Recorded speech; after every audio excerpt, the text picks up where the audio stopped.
There's a small town in America where the roads are falling apart, where police officers got laid off because there wasn't enough money to keep them on the force, where, year after year, the town budget got a little smaller, and nobody could quite explain why.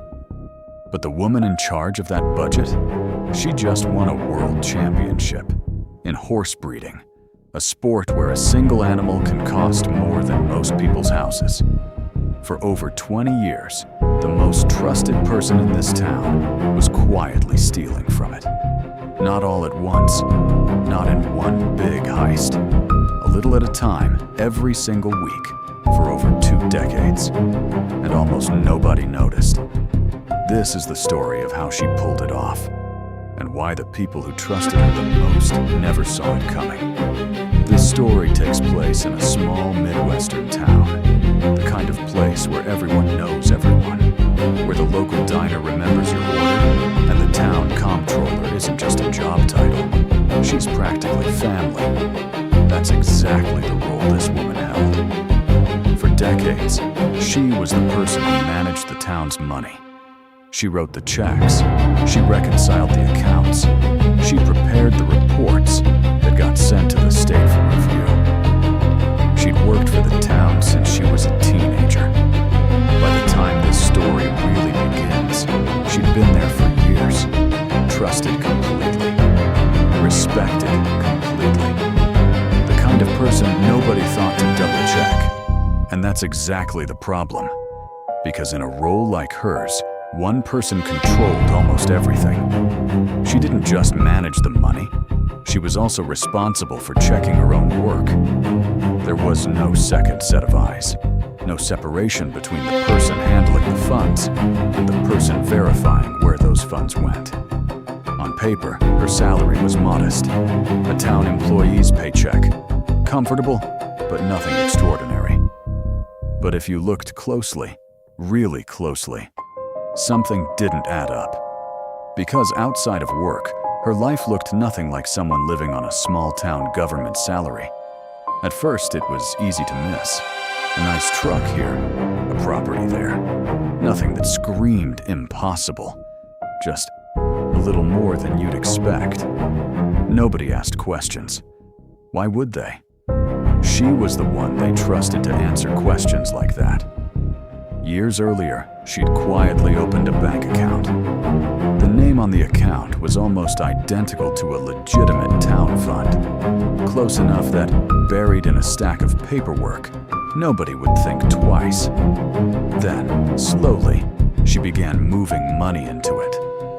Not in one dramatic transfer, in small, routine-looking transactions, the kind that blend perfectly into hundreds of other transactions a town makes every single month. And because she was also the one reconciling the books, she was checking her own work. If a number looked strange, she was the only person who'd ever see it.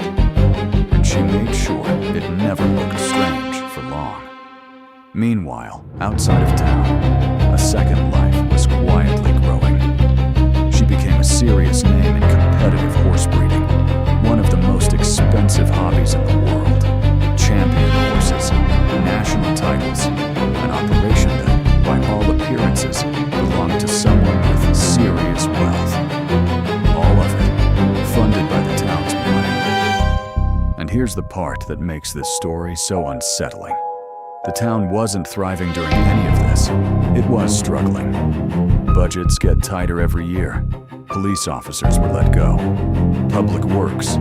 Crews shrank. Roads that needed repair just didn't get repaired. Town officials would shrug and say the same thing every time. We just don't have the money. Nobody realized how true that sentence actually was. Or why. State audits came and went. Every single one came back clean. Not because the fraud was invisible, but because the audits were only ever reviewing the numbers she had already prepared herself. If the fox is the one drawing the map to the henhouse, the map is never going to lead anywhere suspicious. Year after year, this continued. Not for months, not for a couple of years, for 22 years. The way it finally unraveled wasn't dramatic. There was no whistleblower, no investigator who'd been suspicious for years, quietly building a case. It happened almost by accident. She went on medical leave, and for the first time in over 2 decades, someone else had to step into her role, even temporarily. And that person needed access to accounts they'd never had to look at before. That's when they found it. An account that didn't belong. Numbers that didn't reconcile. A name almost, but not quite, identical to a real town fund. At first it might have looked like a simple error. A filing mistake maybe. Something explainable. It wasn't. As investigators started pulling the thread, the scale of what they found became almost impossible to comprehend. This wasn't a case of someone skimming a little off the top to get by.